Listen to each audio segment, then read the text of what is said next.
سے بڑا مسئلہ غلامی تھا۔ آج بھی مسائل ہوں گے، ہمارے ہاں سب سے بڑا مسئلہ پیسہ ہے، تو لوگ سمجھتے ہیں کہ بس کسی طریقے سے یہ آ جائے تو شاید باقی سارے مسئلے حل ہو جائیں۔ حالانکہ کسی پنجابی شاعر نے کہا تھا کہ دل دے اندر وسن والا مالک یہ مہمان نہیں ہوندا تے چوکھا رزق بھی جوڑ لئیے تے بانج نصیبوں کھان نہیں ہوندا۔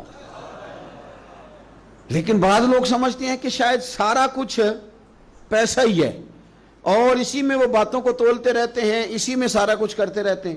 اس دور کا سب سے بڑا مسئلہ غلامی تھا، اور غلام بکتا تھا اور پھر اس کے بچے بکتے تھے۔ تو جب کوئی غلام آزاد ہوتا تھا نا تو وہ سمجھتا تھا کہ اب تو میں دنیا میں آ گیا ہوں۔ آزادی ایک بہت بڑی نعمت ہے، بہت بڑی نعمت۔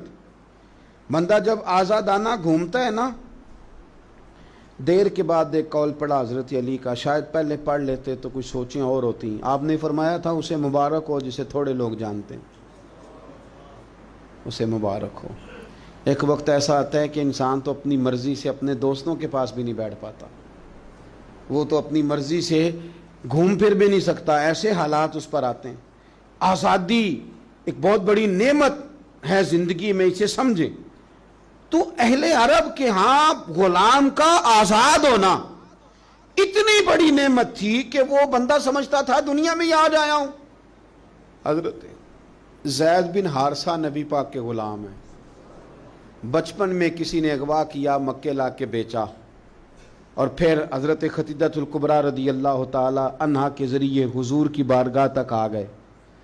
ان کے والد اور چچا اور ایک روایت میں ان کا بھائی پیسے لے کے حضور کی بارگاہ میں آئے، کہا ہمارا بیٹا آپ کے پاس ہے، یہ پیسے لے لیں، ہمیں دے دیں، ہم نے لے کے جانا ہے۔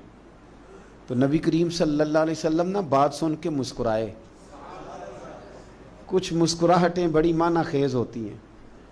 حضور مسکرائے، فرمایا میں زید کو بلاتا ہوں، اگر وہ تمہارے ساتھ جانا چاہے تو یہ پیسے تم ساتھ اپنے پاس رکھو، ایسے مفتی لے جانا اگر جانا چاہے۔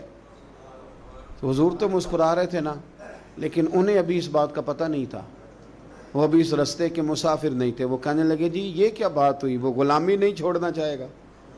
کیونکہ غلامی تو سمجھتے تھے کہ جی یہ ہی آج ہیں جب آزاد ہو گئے، جی وہ جانا نہیں چاہیں گے، یہ کیا بات ہوئی؟ تو حضور نے فرمایا میں بلاتا ہوں نا، جانا چاہے تو لے جاؤ۔ اللہ کے رسول صلی اللہ تعالی علیہ وسلم نے بلایا، جناب زید بن حارثہ آئے، فرمایا والد اور چچا آئے ہیں، یہاں ایک روایت میں تمہارے بھائی آئے ہیں۔ دوڑ کے گئے، بڑے زمانے سے ملے ہوئے تھے، بڑا روئے، بڑا پیار، بڑی باتیں، بیٹا تیری ماں یاد کرتی ہے، تیری بہنیں بلاتی ہیں۔ تیاری ہو گئی، اب جب تھوڑا سنبھلے نا تو حضور نے دھیمے لہجے میں کہا زید یہ تمہیں لینے آئے ہیں، اگر تم جانا چاہو تو میری طرف سے پابندی کوئی نہیں۔ کون نہیں گھر جانا چاہتا، کون نہیں آرام کرنا چاہتا؟ 2-3 دن بندہ باہر رہے نا تو وہ گھر لوٹ کے آئے تو اس کا دل کرتا ہے کہ آج نیند سکون کی آئے گی۔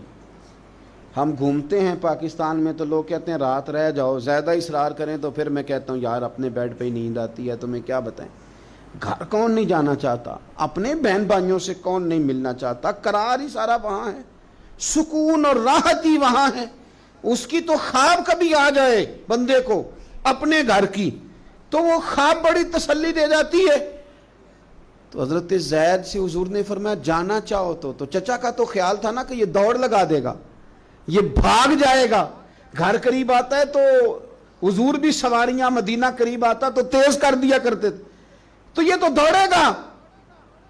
لیکن جب کہا نا جانا چاہو تو چلے جاؤ، تو حضرت زید دور کھڑے تھے، دوڑ کے آ کے حضور کے پیروں میں بیٹھ گئے، کہنے لگے سونے ہاں اماں بڑا پیار کرتی ہے، بہنیں انتظار کر رہی ہیں، پر آپ کو چھوڑ کے کون جائے؟ حضور آپ کو چھوڑ کے چلا جاؤں، یعنی آپ کو چھوڑ کے؟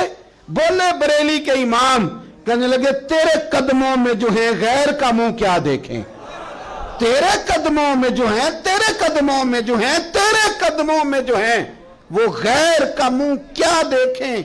کون نظروں پہ چڑھے دیکھ کے طلبہ تیرا، اور فرمانے لگے تیرے ٹکڑوں پہ پلوں، مجھے غیر کی ٹھوکر پہ نہ ڈال، میں جھڑکیاں کھاؤں کہاں چھوڑ کے صدقہ تیرا۔ حضور یہی رہنا ہے، یہی رہنا ہے، ہمیں کوئی آزادی نہیں چاہیے، کوئی آزادی نہیں۔ یہ غلامی کئی آزادیوں پہ قربان کی، جب پیار ہو گیا، جب محبت ہو گئی تو انداز بدل گئے، طریقے بدل گئے۔